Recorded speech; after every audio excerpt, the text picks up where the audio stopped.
Алматылық нәзік жан парашютпен 1700-ге жуық рет секіріп, көк жүзінде еркін қалықтап жүр. Әуе кеңістігін бағындырған әскери қызметші өз тәжірибесінде 3,5 мың метр биіктікті де еңсерген.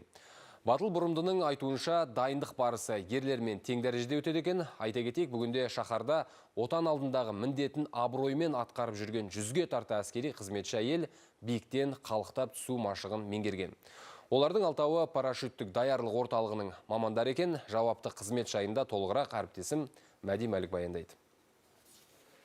Рима Рамазанова Қазақстан қарулы күштері парашюттік даярлық орталығының сержанты. Көк жүзін серік еткен арудың аспан әлеміне деген қызығушылығын нағашы әпкесі оятыпты. Осылайша 25 жыл ғұмырын әскери қызметке арнап, биіктен қалықтауды өмірлік жолына айналдырған. Қазір батыл жанның еншісінде 1700-ге жуық әуе секірісі бар. Оның бағындырған ең биік межесі 3,5 мың метр.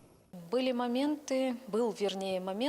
Көк аспанға деген сүйіспеншілігім кішкентай қадамдардан басталды. Әрбір секіріске дайындалу, қорқынышпен бетпе-бет келу адамға ерекше сезім сыйлайды екен. Сондай-ақ өзіме алғашқы секірістен гөрі екінші рет әуеде қалықтаған сәтім ыстығырақ. Себебі сол жолға бойыңдағы үрейді жеңіп, саналы түрде барасың. Өмірімде парашют өте төмен биіктікте ашылған кездерде болды. Сол сәтте бұл істің қаншалықты қауіпті әрі жауапкершілікті талап ететінін сезінесің. Рима Рамазанованың ізімен әуе кеңістігін бағындыруды мақсат еткен батыл бұрымдылардың бірі Маржан Сайрамова. 2020 жылы медициналық колледжді тамамдап, еңбек жолын қарапайым балабақшада медбике болып бастаған. 2022 жылы ақ халатты Абзалжан 61-де 993 әскери бөліміне қызметке қабылданады. Ал былтырдан бастап қарулы күштердің парашюттік даярлық орталығында нұсқаушы болып жұмыс істейді. Бүгінде ол әуеден 100-ге жуық секіріс жасап үлгерген.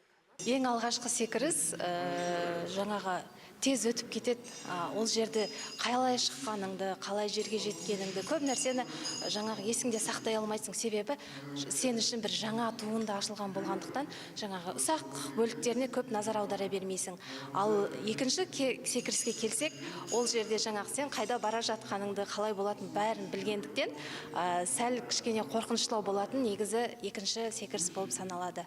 Қарулы күштер қатарында көк жүзін бағындырған арулар мұнымен шектелмейді. Алматының өзінде 100-ге тарта әскери қызметші әйел биіктен қалықтап түсу машығын жетік меңгерген. Олар халықаралық додаларда Қазақстанның намысын абыроймен қорғап жүр. Мәди Мәлік, Мейрам Исабеков, Алматы телеарнасы.